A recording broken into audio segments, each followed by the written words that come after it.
Hello, everyone. How's it going? Dr. Incompetent here, and let's resume our complete beginner's guide to Baldur's Gate 3, shall we? Well, we have Lizelle in our party, and we're trying to escape this flaming nautiloid ship in one piece, if possible. We just fought some imps from, flying in from Avernus, and let's continue exploring. So I'm going to left click on this arterial mesh, which is like nature's cargo net, And let's see, looks like this dead thrall has something, a healing potion. So one thing you can do with healing potions is you can make sure that each of your party members have some. So, for example, right now, have my character, Dr. Incomp Tutorial, my paladin, selected as I'm controlling them, and that's denoted by the portrait being silver and highlighted over here in the left panel, and also, of course, I can see my character portrait here. But these items that are displaying on, if you have the default setup of your heads-up display in the bottom panel, these are consumables on the right. And then if I go to Lizelle, you can see she only has 2 potions of healing over here. So it's inventory dependent. So if I go to inventory and push I, for example, it will open up Dr. Incompetent's inventory, and what I can do is I can give one of these, if I want, to Lizelle. So I can right-click this healing potion in my inventory and open up the contextual menu. It's a big drop-down, and I can send it to Lizelle. But that sends all of them to Lizelle, so I didn't quite want to do that. Not now. We must go to the helm. Oh, right. I accidentally clicked to talk to her. That's not what I meant. But while you have the inventory open, you can push F2, F1. You can use the function keys to switch between your different party members. So I'm going to split this stack, and I'm going to split it evenly so you can slide this around, but we're going to split it right down the middle, and now we have 2 stacks. And then now what I'm going to do is send it to Doc Incomp Tutorial. So we evenly now each have 3 healing potions, and I'm okay with that. Now another thing is, you'll notice that if I go over here to Dr. Incompetent's inventory, he's got, these crossbows and things. If I wanted to give that to her, I could. But there is, the inventory in this, when you're on the move, is not shared. It's like each person has their own bag space. So you need to monitor, and in the inventory panel below this, kind of in the bottom right, it says weight you can carry. It has this weight symbol, and everything in this white section of the bar is okay. It's not encumbering my character or making it difficult for this guy to move around. But especially if you play a caster as your main type of character, if the weight becomes prohibitive, then remember, oh wait, I can distribute this stuff around to my other party members. And you look for characters who are really strong because they are good at carrying. As it says for strength right here, it affects how much you can carry, for example. So he's okay carrying all this stuff, no big deal. But if I wanted Lizelle to have a crossbow, I could send it to her. And you see how in my character panel, I have a paper doll in the middle where you can see my character, and they have all these empty slots. And they're kind of hard to see when they're grayed out, but this is my helmet, this is my cloak, this is my chest armor, gloves, boots. This is kind of your shirt that you're wearing, like just your cosmetic shoes, basically. Like I have these tasteful boots, but then I have these leather boots on as well. Actually, and this is my underwear. I think these are, you can turn your armor off if you want and turn it back on. And what this is, I'm sorry, I misspoke. It's kind of what they're wearing under their armor, but it's also like their pajamas. So the reason I have 2 pairs of shoes on is because when I'm out in the field, I'm wearing these leather boots. But if I want to look, this is what I look like in camp when I'm, more relaxed and casual. I've got this kind of gear on, and you can actually change this, and I'll show you. I'll move this window out of the way. You can look like this in the field if you want to, even though it doesn't accurately reflect the armor that I'm wearing. It's up to you if you want a different cosmetic appearance. So below all this armor stuff, you can see I have an amulet slot, 2 rings, I have a musical item slot, I have a torch. Down here, I have a ranged combat slot. So if I wanted to throw a crossbow in here, I could. And now it gives you this pop-up. It says ranged and melee attacks. You can switch between holding your ranged or melee weapons, and you can find the buttons in your hotbar to do that. So I'll show you. They're right down here. We kind of looked at this before, but if you push F or just click on these buttons, you can change your weapon loadout. So it's nice to have a ranged weapon equipped, because if in combat I do want to shoot somebody, I can just do that by switching my weapon set. Now remember, this requires proficiency, but I believe that our character is proficient with this because, let's see if we can find that here. We got a whole bunch of proficiencies. We have simple weapons, and this gives us short bows, and then we have martial weapons, which gives us long bows and heavy crossbows. And this is light crossbows. So given our proficiencies with both simple and martial weapons, which you can see in the far right panel, that's the detailed view of your character, and this is all in the character panel or the inventory screen, you'll notice that I'm proficient, so he can use a crossbow, and so can Lizelle. So if I push F2 to go to Lizelle, she's got the same proficiencies because she's a fighter, but she actually has her own short bow. So let's just let her have that. That's fine. Okay. I'm going to go back to Dr. Incompetent and have him be the main character. I just like to have my character be the one that I'm controlling. I'm going to zoom in on the map, and you can see we need to climb up here to get to the next section. And so sometimes you can't figure out how to get to where you want to go on the map, and you need to find some contextual item that you can interact with to climb or slide down or whatever it might be. So if I click on here, the gears mean you can use it or interact with it, and I climb up this pretty easily. All right, and there's some flaming stuff blocking that passageway, so I can't go that way. So we want to go in here, and there is another aperture, which is unfortunately a sphincter that we need to open up to get into. Here goes nothing. All right, we're opening the door. And I'm just moving the camera with WASD. And we come to a room. It doesn't appear that there's any bad guys in here that I can see. Machinery. I can make no sense of it. Yeah, neither can I. So there's some machines. And one of the things I want to tell you is, when my Let's Play, I immediately went over here to these buttons and pushed the gears. You can do that, and it's funny. But instead, read these signs first.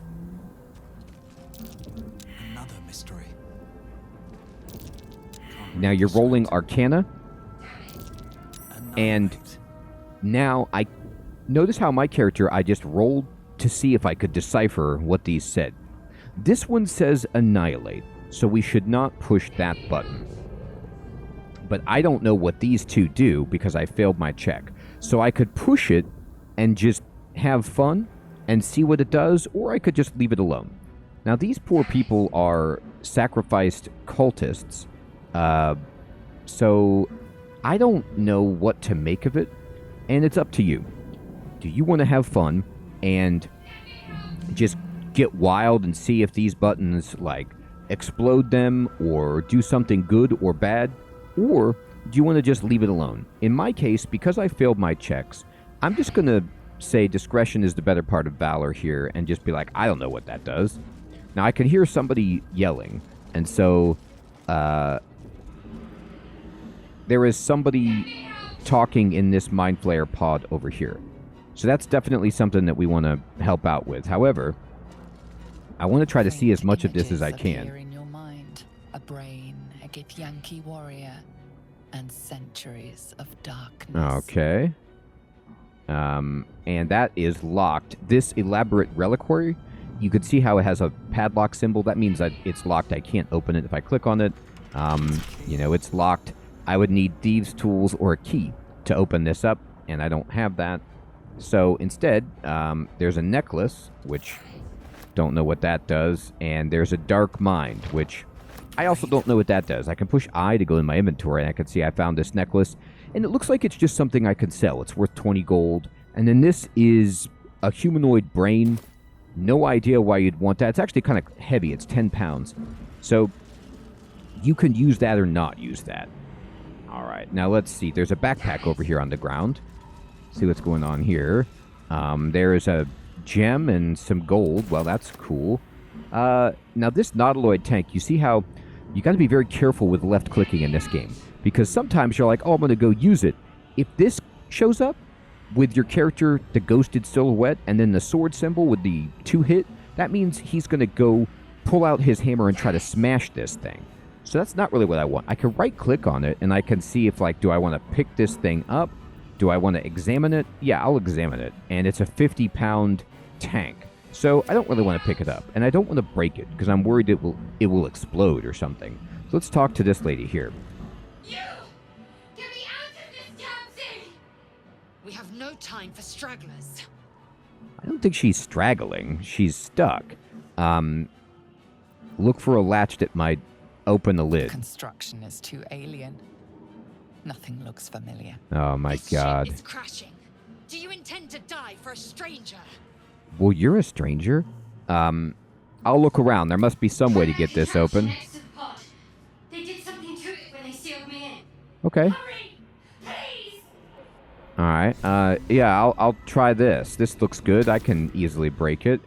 The console appears dormant. It's dormant. Look for a switch.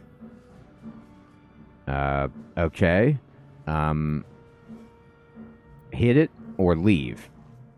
Hit it. Nothing. The console remains I kicked dormant. it. It didn't do anything. It doesn't like me. Alright, I gotta figure this out. I can't do it with what I've got right now. That socket must power this thing. So he's saying whatever fits in this socket must power this thing. So we're missing something.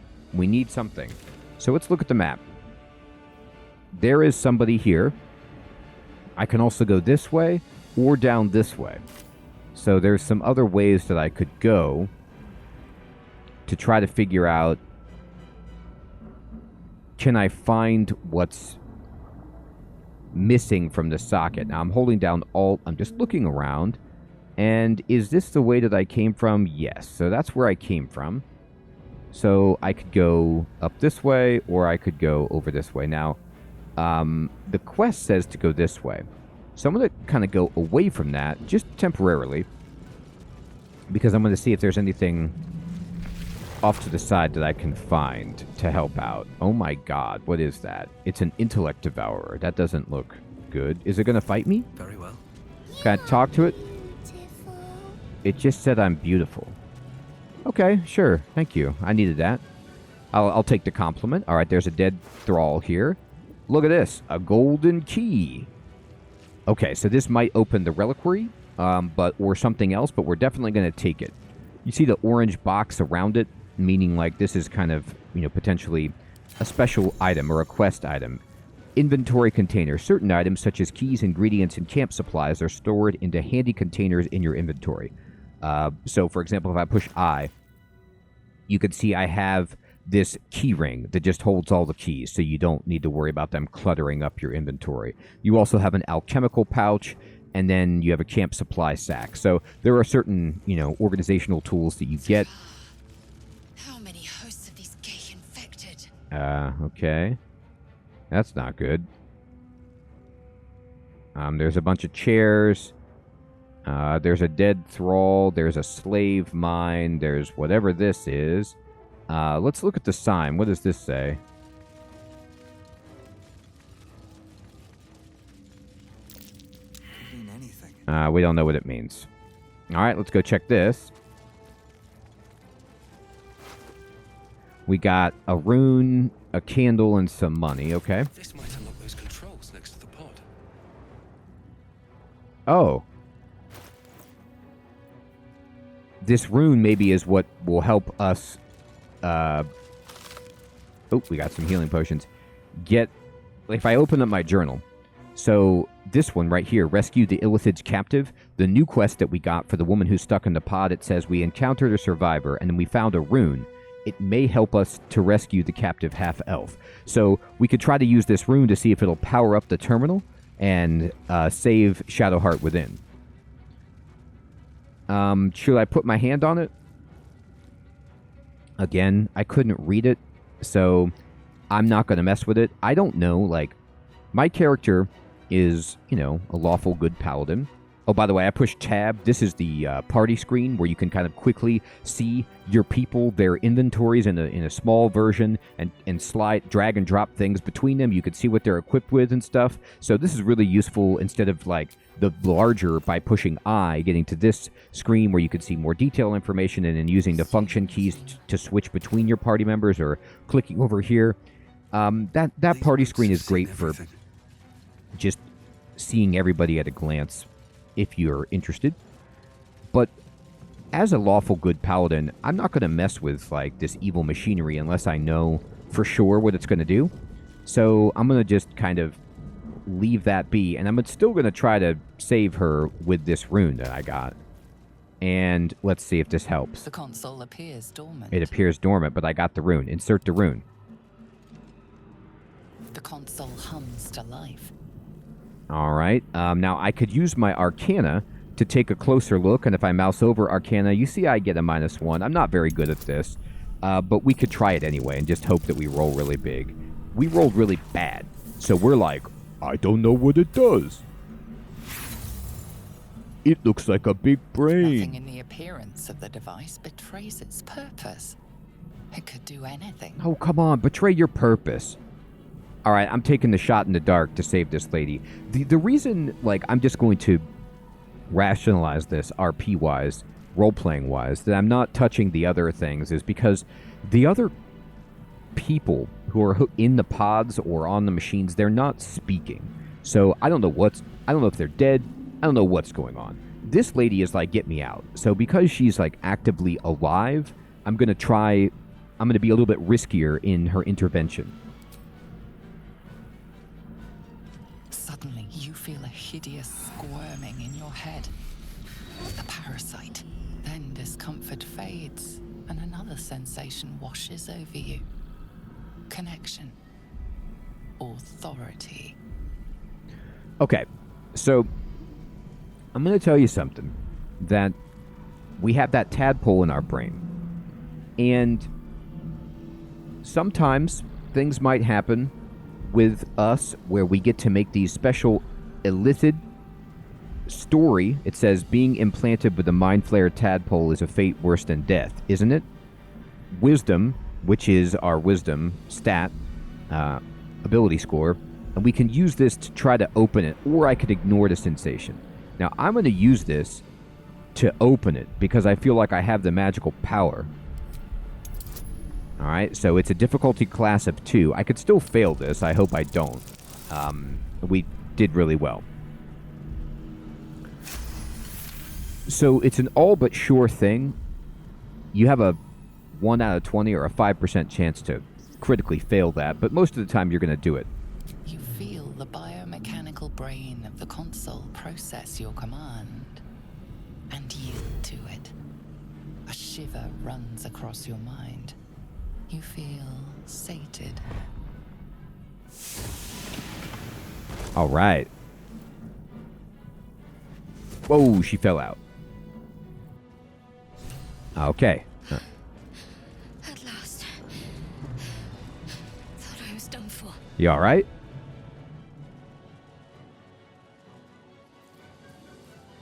I thought that damn thing was going to be my coffin. Thank you. Uh-oh. Your mind lurches into her thoughts. Her gratitude is mixed with wariness, because you have a Gith with you. Oh, she doesn't like the Gith. Keep dangerous company. So this is something that you're going to encounter throughout Baldur's Gate, is that your companions interact with each other, and their personalities might not mesh, and they might not get along, they might have grudges, and you're kind of managing this and seeing who you can deal with, and also your party members are responding to your own actions, and they may agree or disagree with what you do, and so you'll find that in addition to the utility that these people provide in your combat aid, you might want to create a party that's in line with how you want to play your character in terms of your moral compass, your decision making, your role playing, and pick things or just characters you find funny or cool. So just bear that in mind. I leave it up to you. And did you feel that just now? We were in each other's I heads. did. It must be because of those parasites they put in us. They'll have to wait. I need to get off this ship alive first. Let me come with you. We can get off this ship and watch each other's backs along the way. All right. Yeah, let's go. I mean, to be honest, she looks stout. She's got some armor on. We need all the help we can get. Shadowheart. One moment. What's up, Shadowheart? She's getting her thing. What's that? It's nothing.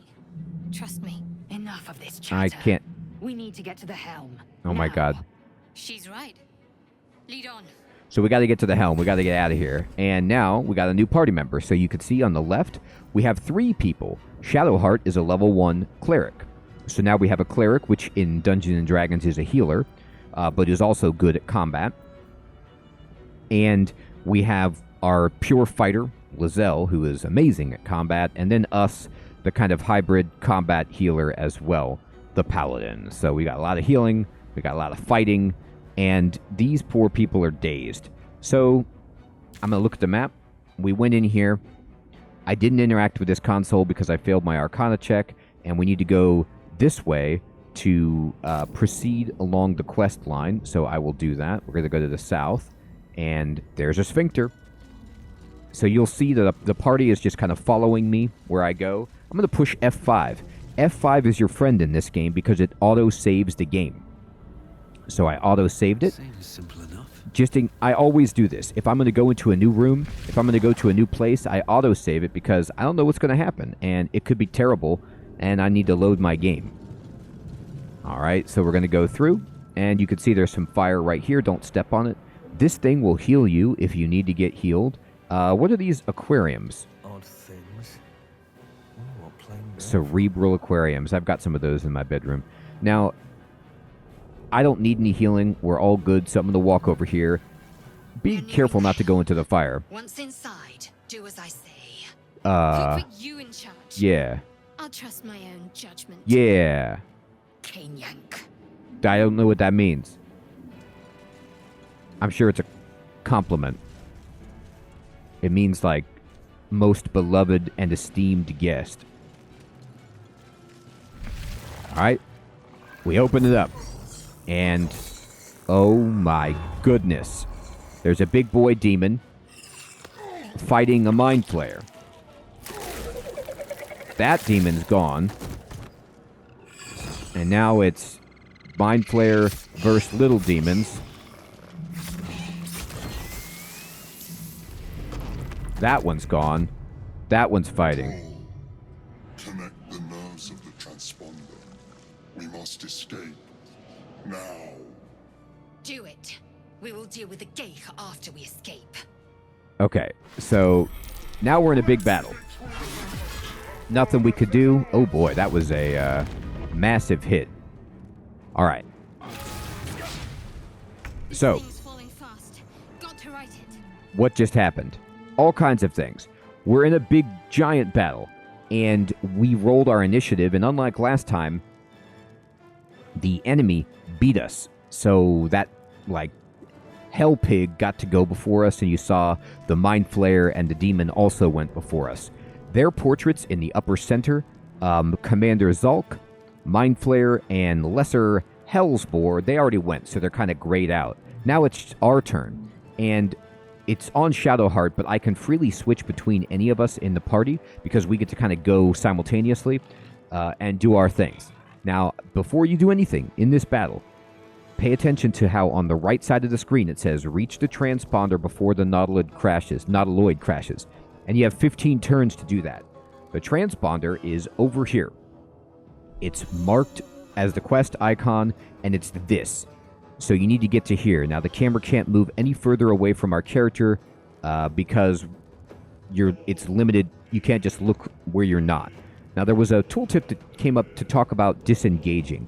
Disengaging is important if your character is in melee with an enemy and you want to walk away without getting an attack of opportunity. You can use your entire action to disengage so you don't provoke that opportunity attack. But in this case, you can run and just go straight for it if you want to just end the combat. But I think that we're going to fight a few of these things, and this is, you know, a little bit of information, but you notice how this guy right here has like a flaming longsword? If you want to go for that flaming longsword, it's a very nice magical item to have at the beginning of the game. You need to kill this dude, but you can see he has 150 hit points. Now, I was playing on tactician mode before, and I was unable to kill him in my Let's Play, so what I did was just ran over here, and as soon as you touch this, you can win. So that's an option that you have. But instead, if you want to go for the glory and just see how good your party is, and you can fight these enemies away and see if you can help the Mind Flayer win. Notice, the Mind Flayer has a green ring around. That means he's an ally, so he's not going to fight us. The red ring around the enemy's footsteps or feet indicate this is somebody who's hostile against us, who's an enemy. So, one thing you want to do when you're making this decision is look at the enemies that you're fighting. This thing is level 1. It only has 7 out of 8 hit points. These imps are level 1. They have 6 hit points. Now, Big Boy is level 8, which is far too difficult for us to fight, but there's a level 8 guy who's our ally who is fighting him. So if we can get there to help, there's a potential that we can kill the demon. But in order to do that, we need to move over there, and one path would be to just run over there. Just like, remember we talked about the combat ability dash. So you can use dash, and it looks like this boot with a wing on it, and it will allow you to double move if you want to just like run over there. So Shadowheart's movement is, you can see it over here. If you mouse over the outer ring by end turn, it's 30 feet. So if I double moved, I could move all the way down here and then be up there next turn. But these enemies would follow us. So instead, I'm going to try to kill these enemies and then move at the same time. So what are we going to do? What are our options? Shadowheart, I could go with her, but I'm going to actually switch over to Doc and Comp because he's already locked up with this thing. So if I'm locked up, then I think it's best for me to attack with this character because I don't want to disengage. I don't want to use my entire action doing that. I want to fight. Now, I do have Holy Rebuke, all right, that is, if I inspect it, it gives an ally a vengeful aura that deals 1 to 4 radiant damage to anyone hits them with an attack, all right, and it lasts for 2 turns. And this isn't bad. However, it's not powerful enough to use right now or take my action on.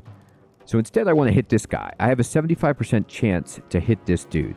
I can use a bigger strike if I want, like a special attack, a backbreaker, which will attempt to knock the enemy prone. And if I want to see what that does, I just push T, and then I can mouse over prone, and it means basically like you knock them down on the ground. And so they're kind of like laying on the ground, and they can't move or take actions. They have to stand up.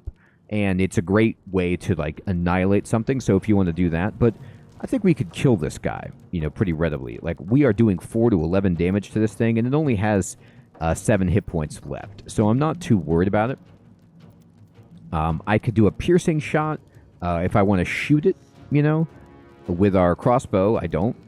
So I don't want to do a weakening strike, which will inflict weak grip right now. I'm just going to do a regular attack on this guy, see if we can hit. And we did, but we did not kill it, which is horrifying. So instead, I'm going to go to somebody else. I'm going to go to Shadowheart, and I'm going to walk over and I'm going to hit this guy. Now, I only have a 65% chance to hit, which is no good. So, Lizelle, can you hit this dude? You can, at a 75%. What if, though, Lizelle, can you do your bonus action and... Oh, no, this is... I have to take a short rest to get Pommel Strike back. So, what do I want to do? Here's what I'll do. Shadowheart is able to, with her bonus action, she can shield us or she can heal. But with her full action, we have some spells. So she's a cleric. She can inflict wounds. She can do Sacred Flame, which is a 60-foot attack. She has a cantrip. And this can do 1 dice 10 fire damage, Firebolt. Now, let me talk a little bit about spells. So Shadowheart has spells. She has level 1 spells. She has 2 of them. And for example, Guiding Bolt is a level 1 evocation spell. You can see it right under the name on the tooltip. Now, if I'll click on level 1 spells just to show you.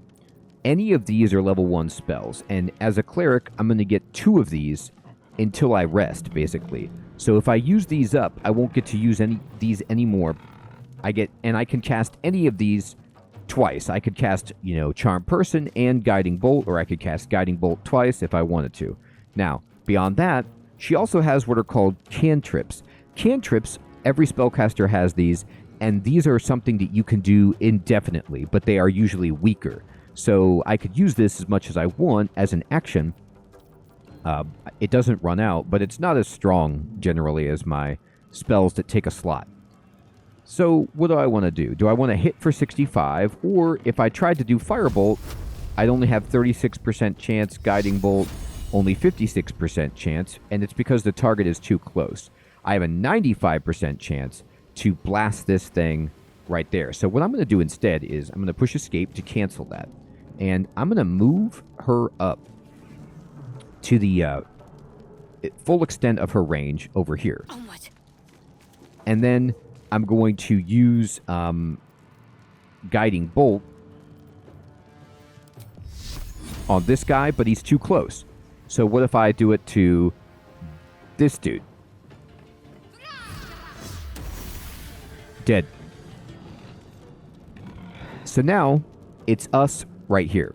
And I don't mind that this guy is right up on us because Shadowheart is really strong. I could have moved more in the middle and then Guiding Bolted this dude, but eliminating these is something we want to do anyway. Now, I could use my bonus action to increase my armor by 2, and that might be worthwhile. Actually, if I push Tab to look at the party screen, you can see Shadowheart has a 16 armor class, Lizelle has a 16, and Doctor and Comp has a 16. So she's way up front. So I will actually use this, and we can use it on her. And now, if I go to the party screen, you can see that her armor class is 18. If you mouse over her armor class on the party screen, and the armor class, by the way, it just says AC, that's the abbreviation for that. It's in the shield icon at the character's feet on the party screen or even on the inventory panel. It tells you how it's calculated. She's getting 13 from her armor, 1 from dexterity, 2 from her shield, and 2 from Shield of Faith. I'm using that on her, by the way, because she's right next to the imp. Now, I'm going to actually... she's done. She's used all of her actions. So I'm going to switch back to Lizelle. And I'm going to take Lizelle, and I can do a rush attack on this guy, and I have a 75% chance to hit. I can also just have a regular attack for 75%. I can... I could do a ranged attack if I want. I could do a hamstring shot. No, I think what we'll do is... I can jump right behind this guy as my bonus action. Yep. So she jumps really far, and then we can hit this guy like this. And we missed, unfortunately. So it's going to live. That's sad. But what can you do? All right, and we're going to say, all right, move back here. Now, I still have a bonus action, but there's not much I can do with my bonus action.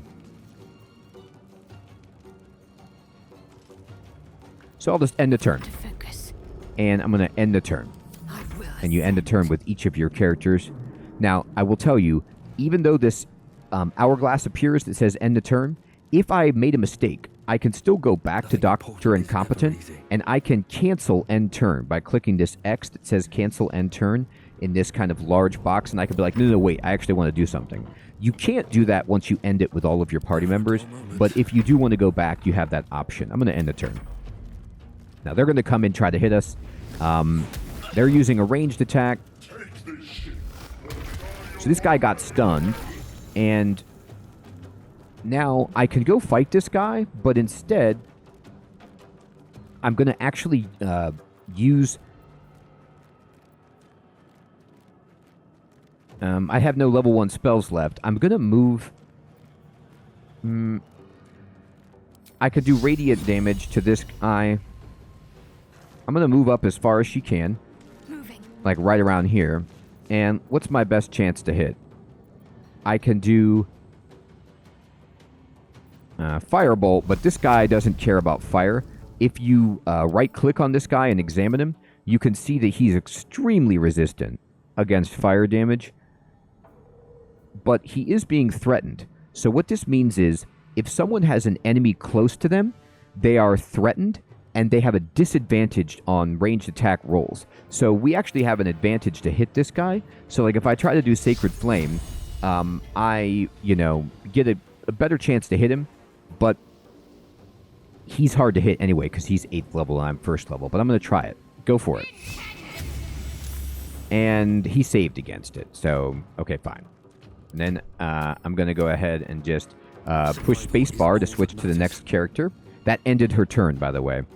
And the Hellbore is dead. I think it was taking fire damage, but if you want to know, you can open the combat log and you can make this larger. And yeah. So the Hellbore was on fire and it took fire damage, which is confusing, but it killed it. So even though it was down to 1 hit point and she missed it, it died anyway. So now the only enemies that are alive on the screen that we're dealing with are this imp that has made it and Big Boy. So what you want to do in this battle is just keep making as much progress across the map as you can because you want to get to the controls. If things go sideways, you're going to bail. You could try to loot these things if you want, but you don't really have time, in my opinion, except if you think the items are going to be good, like from the level 8 guy. But from this, I'm just going to say, all right, what do I want to do? Now, I could try to hit this guy, but I can't move far enough. So I could switch over here to ranged weapons and shoot this guy, and I have an 85% chance to hit. So I'm going to try that. And you see, we bapped him, and we killed him with our crossbow. I'm going to push F again to switch back to my melee, so I have my shield out, and I'm just going to run up here. Can't do much more than that at the moment. I'm going to push spacebar to end the turn. And then now, I want to get here, but even if I do the rush attack, she can't actually move that far. So instead, what we're going to do is I'm going to jump as far as she can, which would be like right here.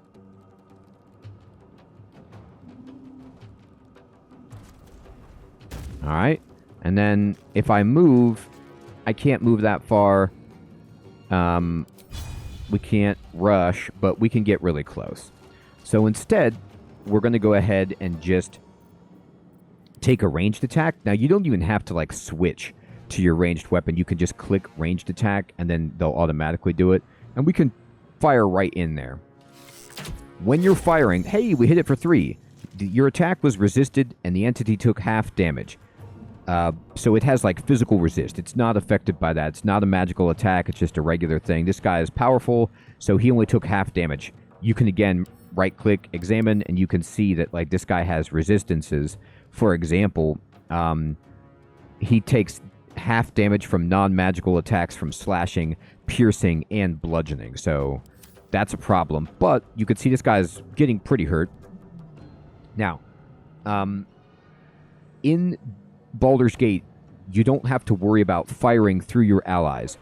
Your arrow shots will not hit your allies like this, so there's no friendly fire in that way. You do have to worry about area of effect from spells, or if you're like throwing a grenade or, a alchemical fire or something like that, something that does area of effect splash damage, unless you have specific abilities to negate area of effect damage affecting your allies, you do have to factor that in, but not for firing a single target ranged attack like that. Now, I'm going to move her as far as she can go and end the turn. Push spacebar.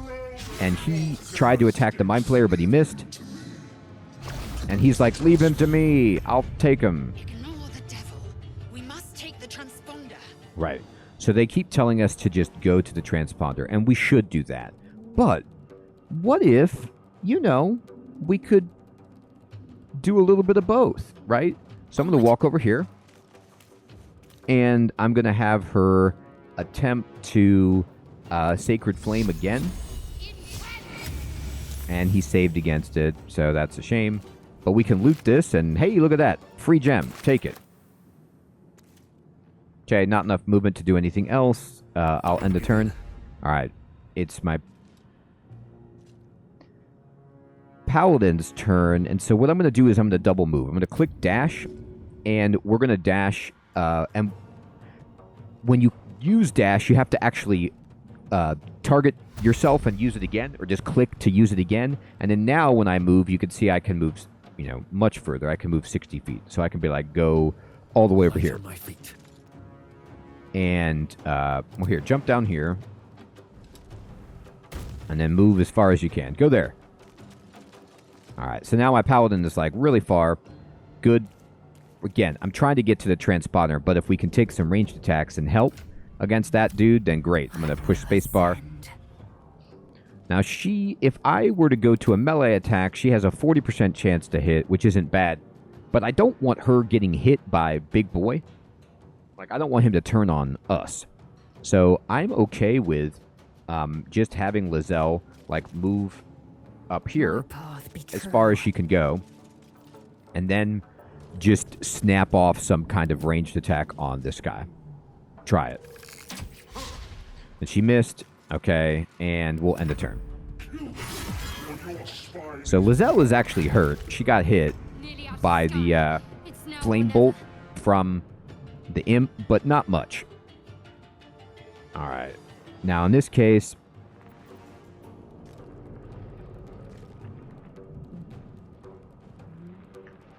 we can, if we want, can be on Lieutenant. Yeah, go over here. See what this guy had. Oh boy. Dragon's outside. Hurry before they strike. Alright, we gotta hurry before they strike. And then that has triggered. There's more small guys. So ignore the big guy for now, and make sure you take out these dudes. So we're gonna do that. I'll do Sacred Flame and try to hit this guy. Almost killed it.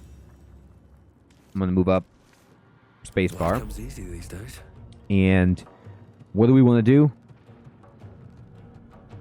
I can use my ranged attack. I can push F. And 85% chance. Go for it. Got him. Crushed him. And we'll just keep going up this way. Time to strike. And she can hit it.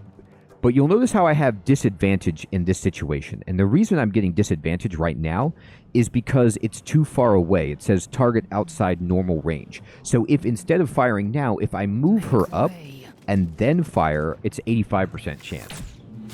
And we did it. We did 4 damage. So it's not dead, but we did well. Ouch. Mind Flayer got hit. Ooh, he hit it big. Good. Okay. So let's go ahead and do Sacred Flame again on this guy. It's dead. Now it's just the boar. Okay, so I'm going to move her over here. Just get ready. Spacebar. And we have a what? 65% chance to hit the boar. Go for it. That's a miss. I'm going to keep moving up. Boar's coming in. Luckily, he missed. Now, I can do a rush attack on this guy and just try to charge in, and she critically hit it and killed it. So now, we're back to just us and the big boy Commander Zulk. I'm going to push spacebar. He critically fumbled, which is great. And, oh, he missed back, which is not great. All right, I'm going to...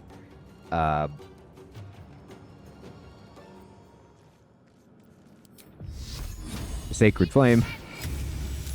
And he keeps saving against it. It's going to be hard for her to do anything. I'm going to get Shadowheart, because she's the weakest in terms of damaging the big boy, all the way over here just to use the controls. And I'm going to push a space, and then let's just see how we're doing on a bow. We're not very good with a bow, but we can try. That's a miss. And end your turn. And then you can go ahead and switch over to your bow. And 30%. All right, fine. We're missing. Uh-oh. Look at this. All right, so now there's more demons that are coming in. So the urgency of the fight is happening. We don't want that to happen. So I'm still going to try to kill this guy, but notice where the enemies are coming from. They're coming from down here. If these guys start to get into the fight, we're going to have Shadowheart just use the transponder. Sometimes the only way out is through. I'm going to keep pretending like I can hit this guy.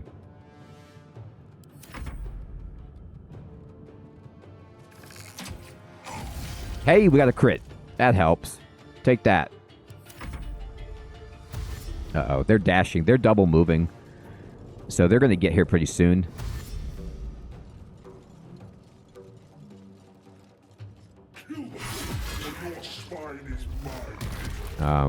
I don't want my spine to be yours. Let's see. So this Sacred Flame is 60 feet. How far is this? Yeah, I don't want to do that. I'm going to wait. And I'm actually not going to end her turn. I'm going to cancel end turn. I'm just going to go here and see how we're doing on just taking shots. Miss. I am fury. I am death. Little bit of damage. What we need is for the Mind Flayer to get some big hits in, but if he can't, then it's all over. I wonder if this is worth the cost.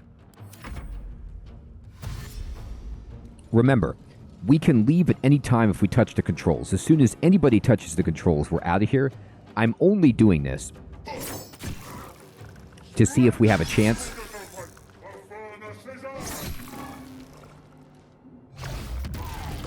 Okay, well, he stunned him. To see if we have a chance to kill the big guy and get his weapon. But now, unfortunately, if I examine this guy's level 4. So now there's 2 level 4s and a level 8. So you can reload this battle if you want to save all of your big stuff and, you know, try to just rush in here and kill this guy. But I just kind of took it as it was, and as it shook out, we're not going to win right now.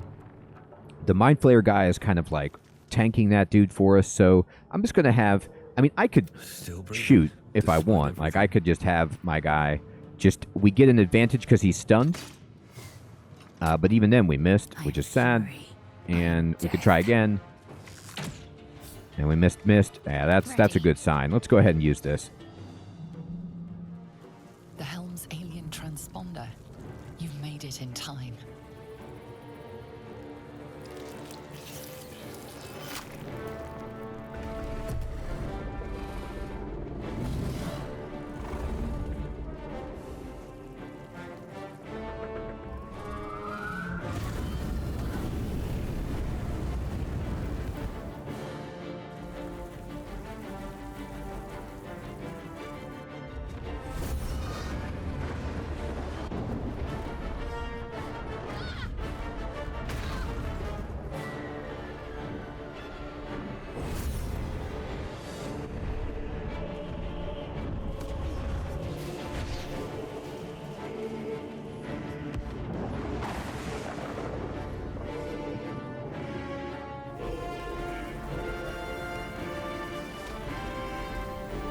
Get it. Whoever you interact with the transponder with will be the feature of that cutscene. So it doesn't have to be your main player character, the one that you created. It's just whomever you touches it, and it was Shadowheart, so we see her doing that.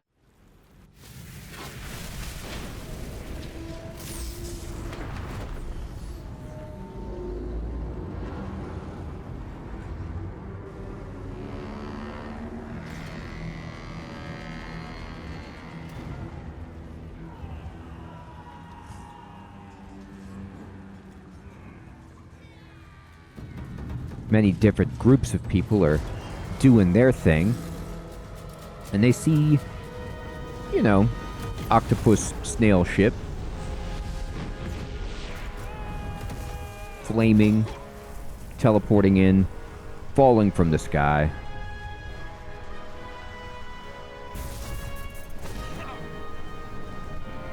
Ow. That's unfortunate.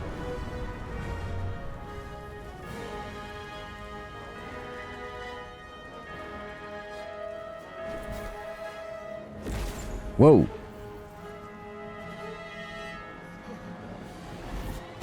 That was fortunate.